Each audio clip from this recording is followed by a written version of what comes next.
Hay frases, ¿no?, con las que uno se topa y se siente abrumado. Son enormes. Hoy vamos a hacer justo eso, tomar una de esas frases, complejas, cargadas de historia y de debate, para construir un método de análisis, uno que sirva para cualquier fuente de información que se nos cruce. Muy bien, vamos a meternos de lleno. Esta es nuestra hoja de ruta. Un kit de herramientas de 5 pasos para desarmar cualquier fuente, por más complicada que parezca, y entenderla de verdad. Iremos capa por capa, construyendo claridad a cada paso. Todo gran análisis tiene que empezar por algo bien simple. El primer paso es identificar exactamente qué tenemos enfrente. Sin filtros, sin juicios previos, solo el punto de partida. Y aquí está, el quiebre de la democracia.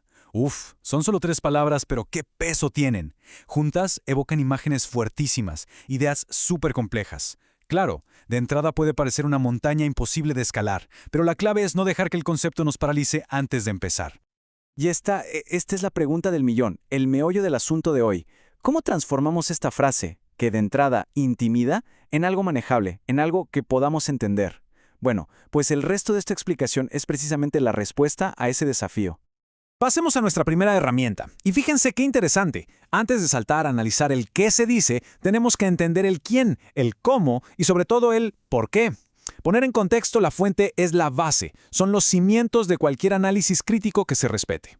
Estas son, digamos, las preguntas de oro del análisis. Y no es por nada, son increíblemente poderosas.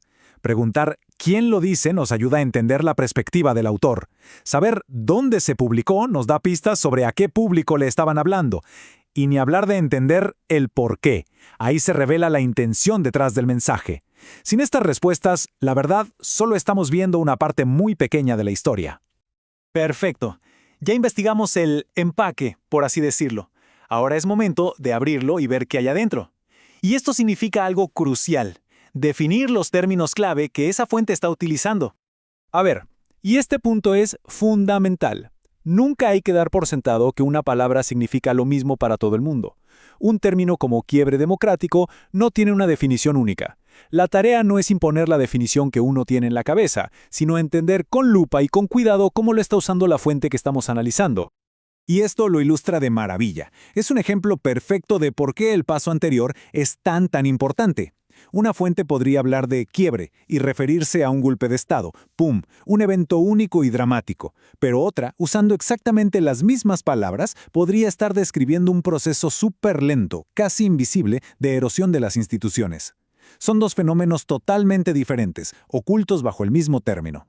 Es que es así. Ninguna idea, ningún texto, ninguna fuente existe en una burbuja. Para desbloquear su significado más profundo, tenemos que situarla en su contexto histórico, social y político. El contexto es el marco que le da forma y sentido a la información. Ahora, aquí es donde se pone interesantísimo, porque esto demuestra cómo el momento histórico lo cambia todo. En los años 70, si alguien en América Latina decía «quiebre de la democracia», la imagen inmediata era un golpe militar. Hoy, en la década de 2020, esa misma frase nos puede llevar a pensar en desinformación en redes sociales o en polarización. El concepto está vivo, evoluciona con el tiempo. Y llegamos al último paso de nuestro proceso. Ya desarmamos la fuente en sus partes fundamentales, ¿verdad? Cuestionamos su origen, definimos sus términos, la ubicamos en su contexto. Ahora es el momento de volver a unir todas las piezas del rompecabezas. Y aquí lo tenemos, nuestro método, condensado y listo para usar. Identificar, cuestionar, definir, contextualizar y finalmente sintetizar. Ojo, esto no es solo un proceso para entender un texto, es un método para pensar de forma más crítica y profunda sobre cualquier información que recibimos. Al final del día, lo que hemos hecho es aplicar un proceso estructurado para navegar la complejidad. Pasamos de la intimidación frente a un titular al poder de desglosarlo, analizarlo y, lo más importante, de formarnos una opinión informada al respecto. Y esa es la idea final. Este método no se limita al tema de hoy. Con estas herramientas, cualquier artículo, debate o concepto complejo deja de ser un obstáculo y se convierte en una oportunidad para el análisis. La pregunta que queda flotando es simplemente, ¿cuál será el próximo desafío a desentrañar?